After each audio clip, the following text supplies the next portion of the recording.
하고 있고 서서히 본격적으로 선거운동에 접어들고 있는 것 같습니다. 메타버스를 타고 지방을 순회하면서 현장의 많은 목소리를 들어보고 있습니다. 매우 어려운 지역과 또 현장의 상황들이 매우 안타까웠다는 말씀을 드립니다. 특히 이제 단계적 일상이후 이후에 고령층 감염도 많아지고 위중증 환자들이 늘어나면서 그에 대한 우려들도 있는데 우리 방역당국께서 충실하게 대책 마련해 주시고 국민들께서 워낙 정부 방역 정책이 협조적이기 때문에 슬기롭게 잘 극복할 수 있을 것이다 라고 생각합니다.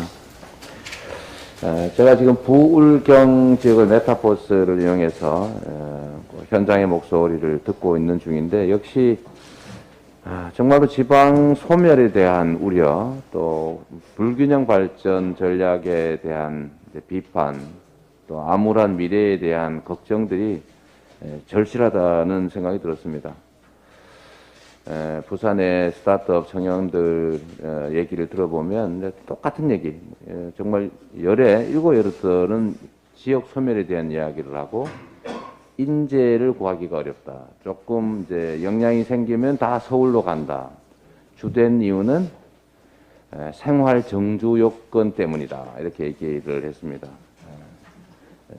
살기가 어렵다라는 것이죠.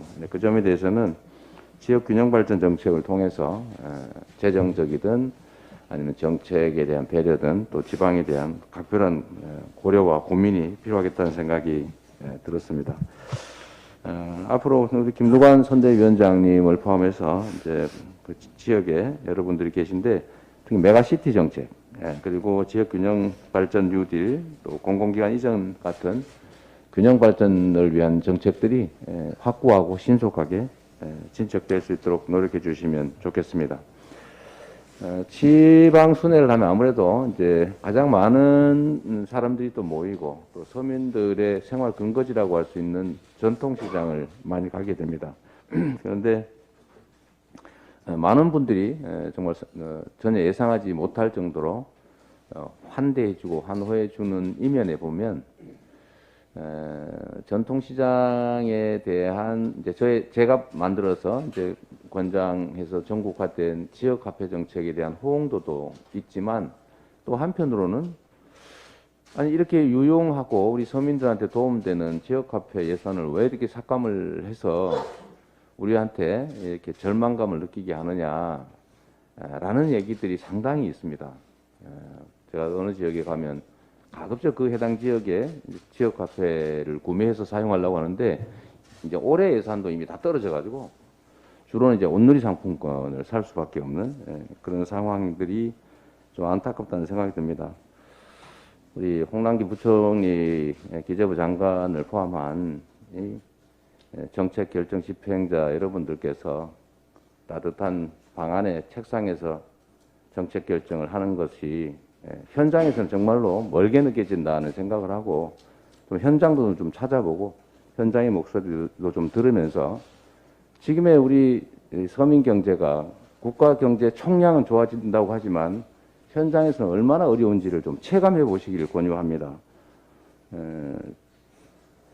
정치가 국민들에게 더 나은 삶을 만들어 주기 위해서 존재하는데 국민이 낸 세금으로 국민이 맡긴 권한으로 이렇게 다수의 국민 서민들이 고통을 겪고 있는데 그 현장에는 감각도 없이 필요한 예산들을 삭감을 하고 이러는 것들은 좀 깊이 반성할 필요가 있겠다는 그런 생각이 듭니다. 특히 이제 청년들과 대화를 좀 요새는 많이 하고 있는데 이 청년들 목소리에 대해서 저도 사실은 최근에는 반성을 좀 합니다. 어떤 반성을 하느냐면 이게 우리는 고도성장 시기를 살아온 기성세대여서 기회가 많은 세상에서 정말로 다양한 도전을 하고 실제로 많은 성취들을 이뤄냈습니다. 그러나 청년 세대들은 이제 저성장 사회에 살게 되면서 아무래도 기회가 부족해서 경쟁이 격렬하고 또 도전보다는 정말 절망과 위기를 더 많이 느끼는 뭐 그런 시대를 살고 있습니다.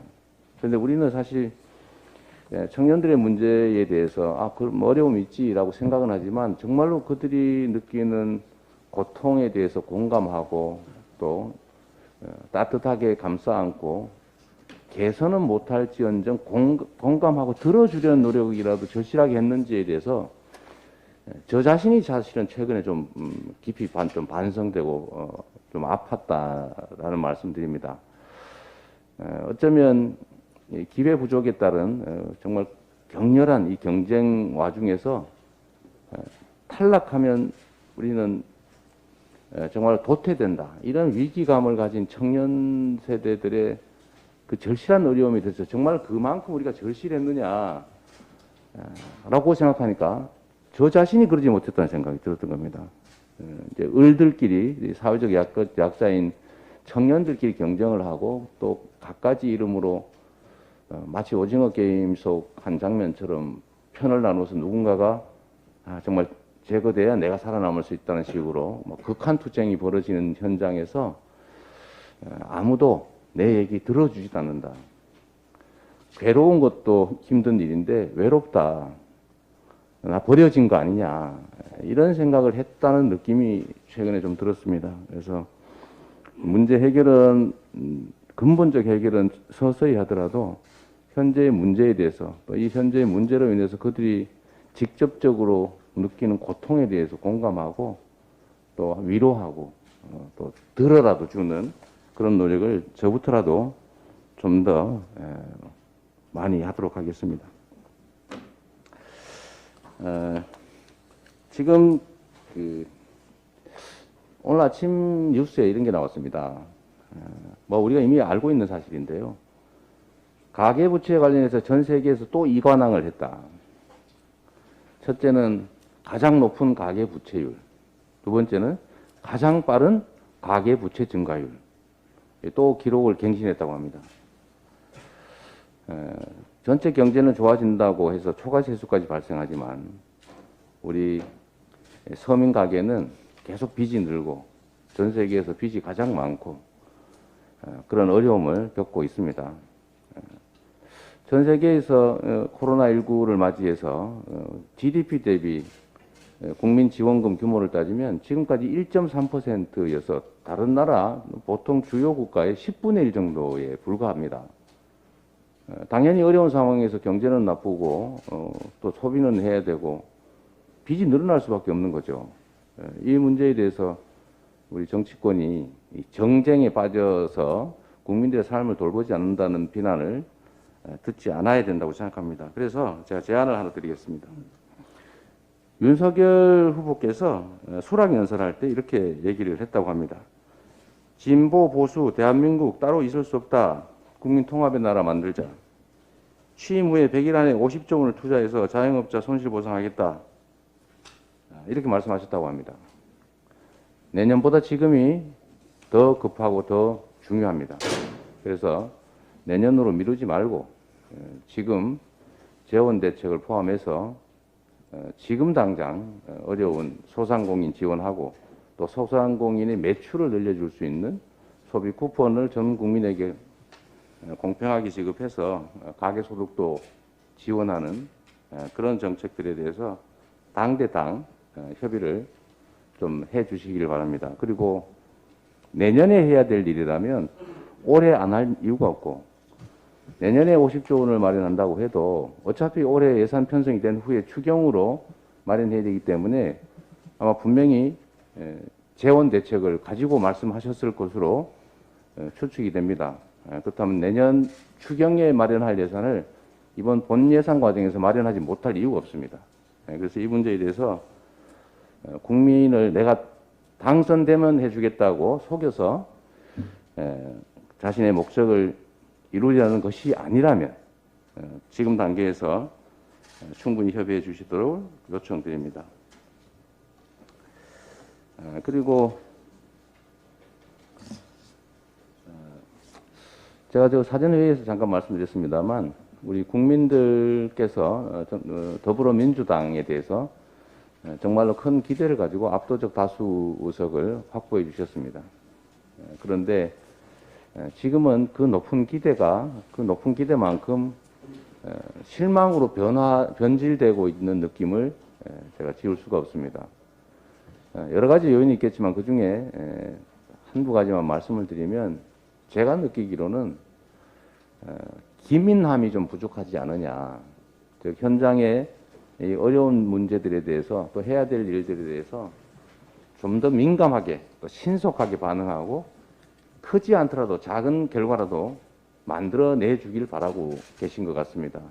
그래서 논쟁의 여지들이 없지 않겠지만 저희가 약속한 건 지킨다.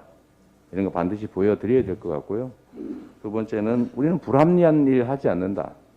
그래서 제가 전에 위성정당은 뭐 단기적인 이익이 될지 모르지만 장기적으로는 손실이 되는 정말 민주주의 체제에 왜곡을 가져올 수 있는 거기 때문에 안 하는 게 좋겠다는 의견도 말씀드렸습니다만 저는 이번 기회에 시간이 많이 남아 있다고 미루지 말고 이번 기회에 정치개혁 특위에서 우리가 주도해서 이런 위성정당 불가능하도록 소수 정당들도 상응하는 자기 의사를 표출할 수 있는 기회를 부여하는 게 좋겠다는 생각이 들고요.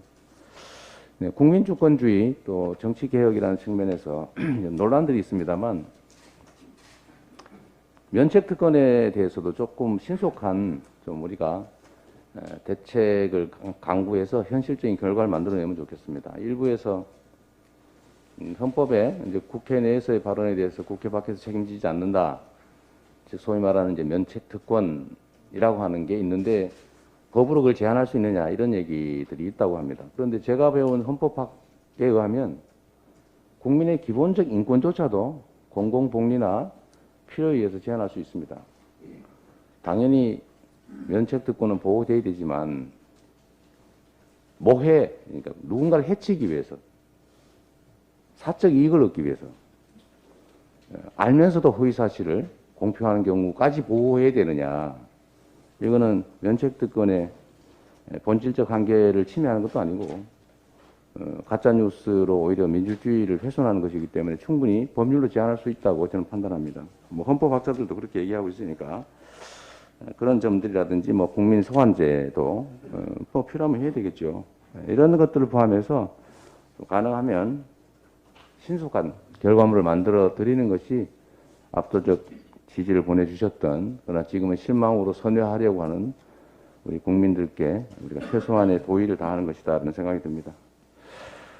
마지막으로 이 말씀을 하나 드려야 되겠습니다. 최근에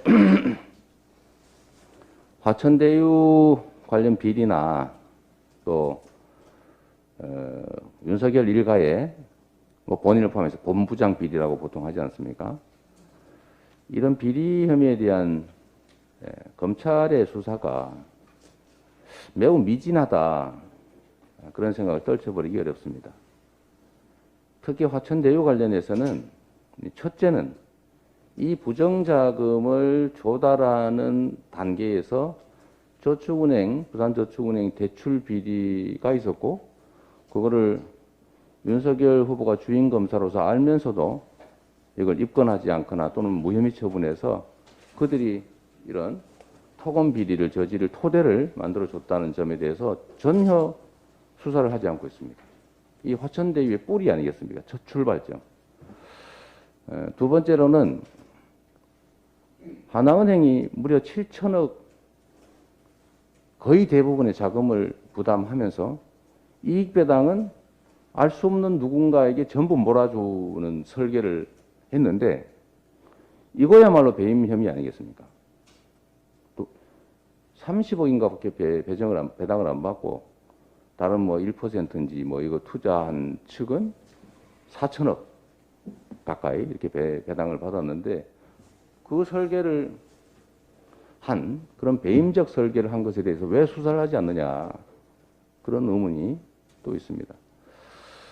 그리고 부정부패 사건을 수사하는 데는 돈의 흐름을 추적하는 게 기본 중에 기본이고 상식 중에 상식인데 이상하게 거기는 수사를 하는지 안 하는지 알 수가 없습니다. 이미 나온 50억 클럽 무슨 109억 지급, 고문료 수억씩 이렇게 관련된 사람만도 수없이 많지 않습니까? 근데 수사를 제대로 하는지 알 수가 없습니다. 또 한 가지, 이 배임과 관련된 부분은 공공개발을 못하게 막고 민간개발을 강요했는데 그 국민의힘 국회의원 또는 국민의힘의 시의회 지도부 민간개발을 해서 개발이익 민간에 다 줘라 100%. 공공개발에서 개발이익 환수하면 안 된다고 했던 게 그게 배임 아니겠습니까? 직권남용 배임. 그거는 왜 수사 안 하느냐. 그런데 그런 건 수사를 안 하고 오히려 그 와중에도 어떻게든지 공공개발의 이익을 일부라도 환수하려고 노력해서 당시 예상이익의 70%를 환수한 그 결단을 하고 그걸 견뎌내고 성과를 만든 데를 자꾸 이상한 수사 정보 왜곡된 걸 흘려가지고 마치 만전사장 하듯이 자꾸 문제를 만들고 있는 점도 매우 이해하기가 어렵다는 겁니다.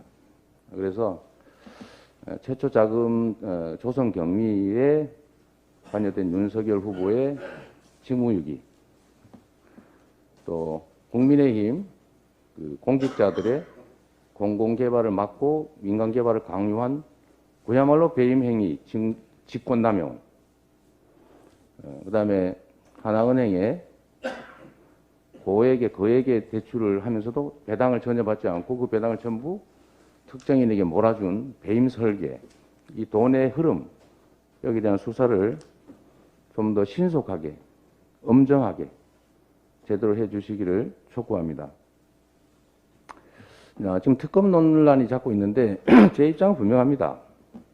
제대로 수사가 안 되면 그게 누구든 이재명이든 윤석열이든 하나은행이든 또 국민의힘의 그 공직자든 가릴 것 없이 엄정하게 있는 그대로 수사해야 하고 검찰이 제대로 수사하지 않으면 당연히 특검을 통해서 진상을 규명하고 상응하는 책임을 물어야 한다고 생각합니다. 이건 조건을 붙인 게 아닙니다.